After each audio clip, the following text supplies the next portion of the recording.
नमस्कार दोस्तों। आज आपके लिए जो कहानी हम लेके आए हैं वो बेहद ख़ास इसलिए है क्योंकि इससे जो मिलने वाली सीख है वो जानते तो तकरीबन हम सभी लोग हैं, लेकिन तकरीबन हम सभी लोग उसकी महत्ता को नज़रअंदाज कर देते हैं। तो सोचा चलिए आज इस कहानी के ज़रिए ही इस बात को दोबारा से रिवाइज़ कर लेते हैं, क्या पता ज़रूरत हो। चलिए, तो कहानी इस तरीके की है कि एक बच्चा था, एक गाँव में रहता था और बहुत मस्त मौला था और खेलना, कूदना, मस्ती करना, फ़ोन चलाना, स्क्रॉलिंग करना अननेसेसरी, बस इन्हीं कामों में वो रहता था। कहने का मतलब प्रोडक्टिव और अपनी बेहतरी के लिए कोई भी काम वो नहीं करता था। उसके जो पापा थे, उनकी उसी गाँव में एक दुकान थी।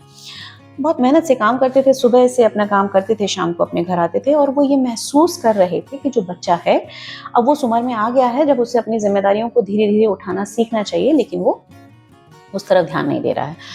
उन्होंने उसे कई बार प्यार से, कई बार गुस्से से, हर तरीके से समझा के देख लिया था, लेकिन वो मान नहीं रहा था। इसी चिंता में एक दिन उन्होंने सोचा कि चलो एक छोटा-सा एक्सपेरिमेंट करके देखता हूँ, क्या पता इसके ज़रिए ही ये कुछ समझ जाए। तो शाम को जब वो घर पहुँचे तो उन्होंने अपने बेटे से कहा कि बेटा देखिए, आपके लिए एक बड़ा प्यारा-सा काम है, उस काम को अगर आप करेंगे तो मैं आपको एक बड़ा प्यारा-सा तोहफ़ा दूँगा। तो बेटा बड़ा खुश हो गया, अच्छा ठीक है पापा बताइए क्या करना है? उन्होंने कहा कि कल सुबह एक घड़ी उन्होंने दी जो उनकी बहुत पुरानी घड़ी थी लेकिन चलती थी। कहा कि इस घड़ी को आप लेके जाएँगे और मार्केट में जितनी भी दुकानें हैं, उन सब दुकानों में उनके मालिकों से इसका रेट का अंदाज़ा लेंगे कि वो इसको कितने में खरीद सकते हैं। तो उन्होंने कहा ठीक है। तो अगले दिन वो बच्चा गया और सबसे पहली दुकान पड़ी परचून की। उसने उसके परचून के दुकान के मालिक से पूछा कि भई ये कितने में खरीद सकते हो? तो उसने कहा घड़ी तो पुरानी है लेकिन चलो चल रही है तो ₹500 दे दूँगा। वो अगली दुकान पे गया, वहाँ पे बर्तन वाले की दुकान पे उसने पूछा कि भई ये घड़ी है ऐसे-ऐसे, इसको कितने में खरीदोगे अगर मैं बेचूँ तो? उसने कहा कि चलो 550 की, 600 की लगा दूँगा। फिर वो थोड़ा आगे गया, फिर एक दुकानदार से पूछा, कपड़े वाले से पूछा तो उसने कहा कि अच्छी तो लग रही है और इसका कलर मुझे पसंद है, चलो 700 लगा दूँगा। इस तरीके से वो सबसे पूछता हुआ गया और जब शाम को घर पहुँचा तो पापा ने पूछा बताओ बेटे आज क्या-क्या रहा? तो उसने बताया कि पापा तकरीबन सभी ने उसी तरीके के रेट लगाए हैं, थोड़ा बहुत ज़्यादा ऊपर 500, 600, 700 इस तरीके से रेट लगाए हैं। तो उसके पापा ने कहा अच्छा ठीक है, अब एक काम कल करना।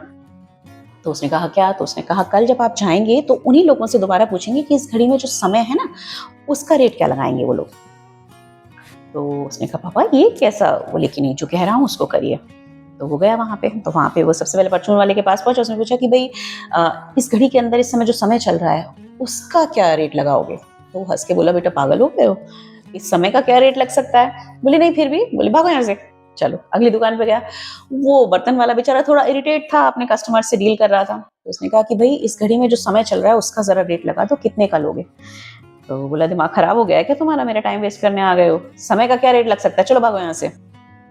ऐसे करता-करता उसने कल की तरह ही सारे दुकानदारों से पूछा और किसी ने उसको डाँटा, किसी ने हँस के समझा दिया, कुछ भी कह दिया, बहरहाल समय का कोई रेट नहीं मिला और फिर उसके बाद वो घर पहुँचा।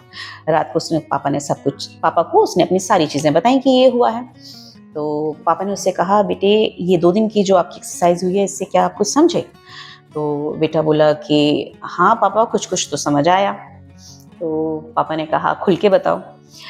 खैर बेटा समझ चुका था। बेटे ने कहा पापा मुझे एहसास हो गया है कि दुनिया में किसी भी चीज़ का कोई मोल हो सकता है, लेकिन सिर्फ एक समय ऐसी चीज़ है जिसका कोई मोल नहीं हो सकता, वो अनमोल होता है। उसके पापा ने कहा बिल्कुल ठीक बात है। समय अगर एक बार निकलता है, उस समय का एक सेकंड, एक पल भी अगर निकलता है तो वो कभी वापस नहीं आ सकता और यही वजह है कि समय को बहुत अच्छे से यूटिलाइज़ करना चाहिए। क्योंकि यही है जो आगे तक हमारे काम आता है और अगर हम अपने आज को अच्छे से यूटिलाइज कर लेंगे तो जो हमारा कल होगा वो बेहतरीन होगा। समझे? जी हाँ, आज की सीख यही थी कि अपने समय को खामखामी की चीज़ों में बर्बाद करने के बजाय अगर हम उसे कंस्ट्रक्टिव वे में यूज़ करेंगे तो वो हमारे बेहद काम आएगा। चलिए आज की बात बस यहीं तक।